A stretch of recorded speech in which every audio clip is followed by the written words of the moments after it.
Time for rock news on 101.1 WJRR, Orlando's rock station. Let's check in with Lynch and Taco and see which rockers are making the headlines for all the right and wrong reasons.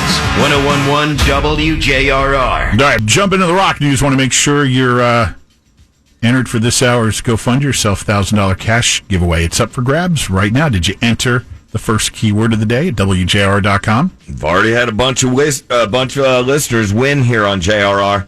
You be the next. Enter the word bank, B-A-N-K, at WJRR.com. And then we'll do this hourly, different keywords each hour. And yeah, you can enter each hour. And as always, a reminder, if you're playing the game and your phone rings and it shows up as a, unrecognized number, answer it. They usually call the following hour. Like you enter it now, and the next hour, if your phone rings, answer it. Now that we know that John 5 is officially the touring replacement for Mick Mars and Motley Crue, when the band heads back out with Def Leppard next year to tour the world, Motley Crue's Nikki Sixx is providing the explanation why John 5 was the no-brainer choice. He says he, quotes, checks all the boxes, and, well, you'll see why. He co-wrote 3 of the songs from the Dirt soundtrack, worked with the band. Oh, okay. Nikki and John 5 launched L.A. Rats last year, so they've already worked together, so I'm sure it was an easy sell to the rest of the guys in the band. Yeah. And he's a good fit, and he's a huge fan of the band. Yeah, because that's a big catalog to learn, you know? Yeah. So, no, it's going to be fine. It'll be perfect. It's going to be good.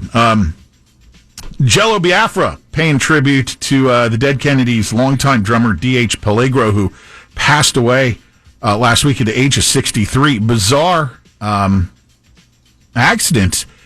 Nothing crazy. He fell, hit his head, and died. You figure somebody from the Dead Kennedys would be like insane, like, oh, yeah. D.H. was in the band since 1981. Jello was like, if you would have told me it would have been happening this way, I would have looked at you like you're crazy. Yeah. So, you just expect. Yeah. It's Corey Taylor from Slipknot says he's started writing his first novel. He began this over a year ago, and he's got about 3 chapters done so far. That's cool. I bet it's interesting. He says, he gave basic storyline here. He's got witches and stuff, and he says he's, plowing through it. Something he wanted to do and wanted to try. Psychic, a witch, and a serial killer, as well as a demon involved in the storyline with Corey Taylor novel. Oh! Armored Saint. They are coming to town. I didn't know if you knew this. With Wasp. Wasp is celebrating their 40th year. That's going to be at the Plaza Live. I heard you talk about Wasp coming. Thanksgiving weekend. I just got my tickets for this show. Really? Yeah. Me and a couple buddies are going to that. Armored Saint, John Bush talking about the band's official documentary called Band of Brothers. You going with Metalhead Ed? Metalhead Ed will be there. He's the dude I moved to Orlando with years ago, and then one of my other roommates from back in the day in college, Tom, will be there, and go nuts. Get low over there. I haven't seen Wasp since I saw him open for Kiss on the Creatures of the Night tour. It was great. Wasp had all their heads on sticks as part of their stage. Big giant Blackie Lawless. Man. Again, that at the Plaza, presented by AEG and the Plaza Live. You have fun with that. You don't want to get... No, I'm not going. You tell Metalhead Ed and all the guys, I said, hey, I'm out. We don't want your kind there anyway. Okay. Brian Johnson from AC/DC. This is great. He's talking everything from electric vehicles to politicians. Electric vehicles, he's not a big fan, obviously, because he likes to race cars with engines. Yeah. And he's like, you just wait on these electric vehicles. It's not the future. They're dirty. They're going to be dirty to get rid of, too. With the batteries. So he points that out. And he says, the only reason we're doing this is because politicians want to look green in front of people. It's nonsense. F them.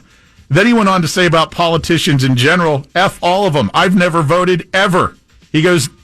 Well, that's not a great idea. It's a perfect example of going, have a voice in things. Yeah. Or don't.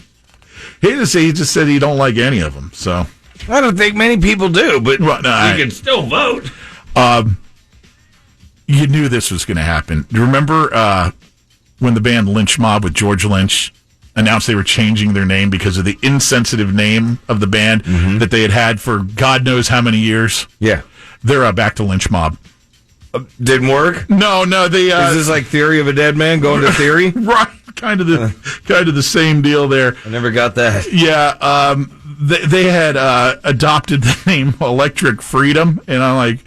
That ain't working. You're already dealing with Lynch Mob. You're already dealing with a small pool of people who are fans, and now you're going to confuse. Yeah, on the Kiss cruise, they performed and rolled back out that they are now Lynch Mob once again. Good for them. Official, everybody. Iron Maiden thanking their fans for buying more than 3 million tickets after the conclusion of the Legacy of the Beast tour, which wrapped up last week here in Florida in Tampa. The band says they're not done yet. They've already planned for their next tour, which they've got a whole deal going with that. It's going to be called the Future Past Tour, where they'll be playing all sorts of songs that they've never performed before, and then they'll be centering in on Somewhere in Time, a lot of tracks from that album of 1986. So that tour in 2023 and going into 2024. Okay. And then on a somebody, sorry, Pat, at 22526, somebody texted in, will Blackie be sporting his crotch saw? I'll let you know. Because you do know he likes to F like a beast. I'll let you know post-show, man. I just wish Chris Holmes was still in the band. Me too. It's all right. Keep digging the hole, Taco. What was the next one? Finally, this I just chuckle. I'm going to have to show my wife this one. The original classic lineup of Biohazard's getting back together to do some scattered shows throughout 2023. I only mention this because my poor wife, I dragged her to go see Biohazard and Pantera back in the day at the Daytona Ocean Center. Oh, boy. That's where her hair caught on fire. Really? The guy behind us dropped a joint in her hair.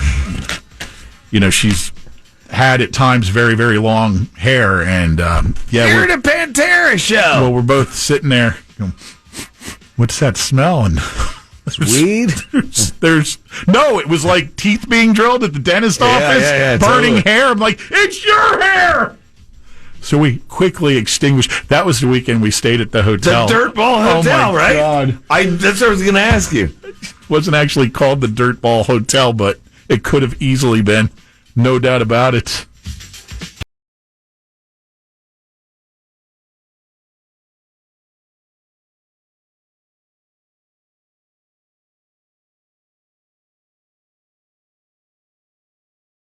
Miss the Lynch and Taco show this morning? Check out the daily podcast anytime on the iHeartRadio app. Download it for free at WJRR.